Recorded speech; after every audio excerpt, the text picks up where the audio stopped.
Hello to you all. Millie Lloyd, hope you're all good. It's Old School Gamer 1971 with my top 10 for strategy games. If you could please like, subscribe, comment.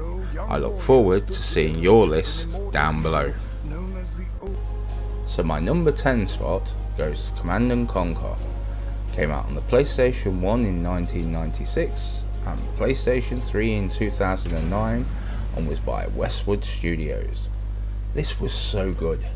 It might have been quite simple compared to later iterations. You play either Brotherhood of Nod or allies and lead your army to victory by taking out all enemy troops and bases. For ultimate fun, however, you needed 2 copies of the game, 2 PlayStation 1s, 2 TVs and a link cable, and away you went. Number 9. Dungeon Defenders.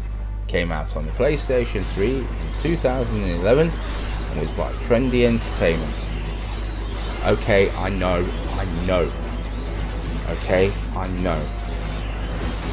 What's on screen is Dungeon Defenders 2, but number 9 is the first game. It so deserved more sales. It's an action tower defense game. Fun in single player, more so in multiplayer. You face wave after wave of enemies. Varied maps and traps meant you had to change tactics often. The second game is good, but nowhere near as good as that first game.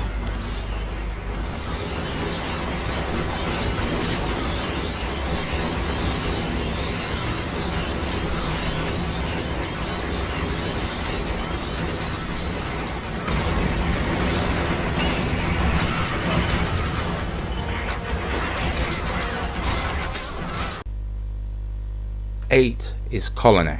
It came out on the Amstrad CPC in 1987 and was by Mastertronic. This was the first tactical strategy game I played. It was a colourful management sim. You have to run and defend a colony from bugs. It had an easy interface, its graphics were simple, but to master the gameplay was not. You had different shops and drop zones, and you had to buy defences, and you had different storage areas, and it was really cool. You don't see this in this video, but that was all present. I remember spending hours on this game. With no save, it was difficult to get very far. At 7, Worms came out on the PlayStation 1 in 1995 and the PlayStation 3 in 2010 and was by Team 17. There is but one way to play this game, and this is it. You agree a place to play the game, then you invite people with such names as Mark, Ricky, Shane, Rich, Matt, Dan, or other Ricky, or other Dan, or yet another Dan. Then hopefully you have your memory cards ready with the names of your worms preloaded. Dibs should be called for cool names. On the main screen you press X square square X square square until the game makes a sound. Then put on full health, switch on banana bombs and let the carnage begin. Great game, and those names should know exactly who you are. My number 6 is Fallout Shelter. It came out on the PlayStation 4 in 2017 and was by Bethesda. I play this game pretty much every day. Patience is its own reward in this game. Make your own vault, add rooms, train your dwellers. With random events, missions and so much to unlock, it's a game where you spend either 5 minutes or 5 hours on the game. I've got a lot of the vault trophies and now concentrating on the trophies for questing. Soon I will be reviewing this. 5.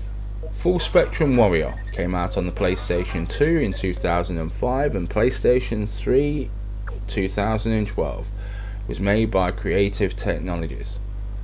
What I liked about this game is this is not a game about shooting. It's about strategically placing your squad on the battlefield, then moving them from position to position, eliminating the opposing force. With many options, it tests your brain as the enemy has the same options you do. The interface is easy to use. It unfortunately is no longer available on the store. Please bring this back.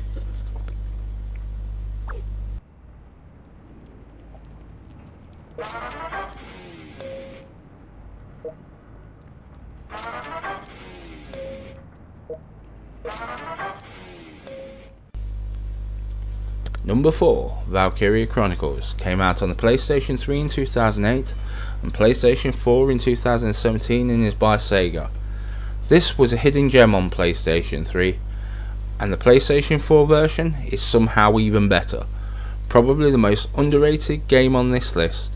The enemy is a mix of Nazis and Romans. You are in charge of a squad and its tanks in this turn-based strategy game.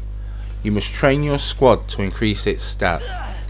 You are normally outnumbered and outgunned on the battlefield, so tactics is the only way to best them. Sometimes it pays to be aggressive, other times it pays to have patience and be more passive. A lot of depth with the tanks and loadouts for this amazing game.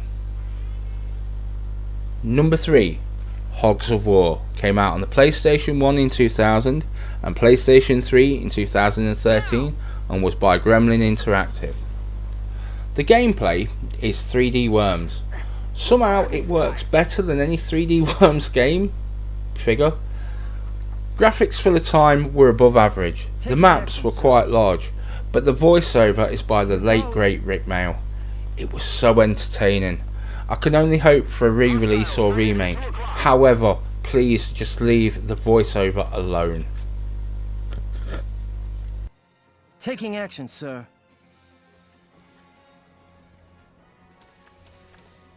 Medic!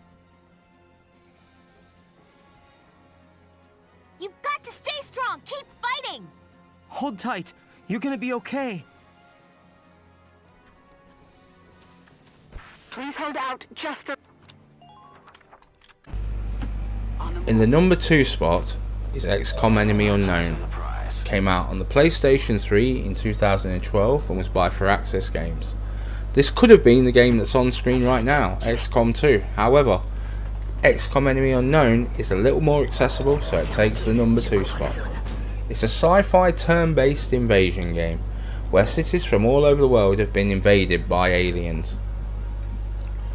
Because you can get different technology, you can research weapons, armor and items. It makes it so there is so many loadouts. It has a pretty good plot, and editing your squad is hours of fun just waiting to happen. Good copy, moving on target. Into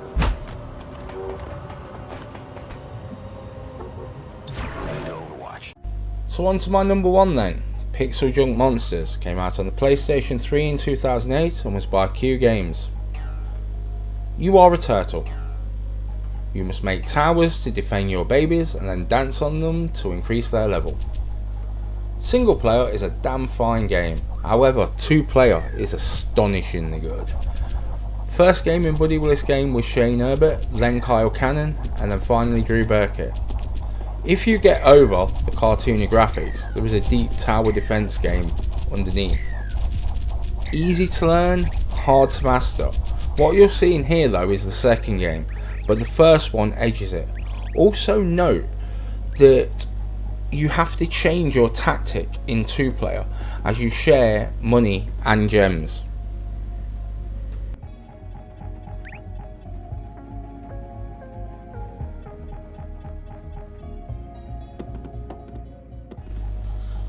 So that about wraps it up for me. Enjoy your day. Old School Gamer 1971 signing off.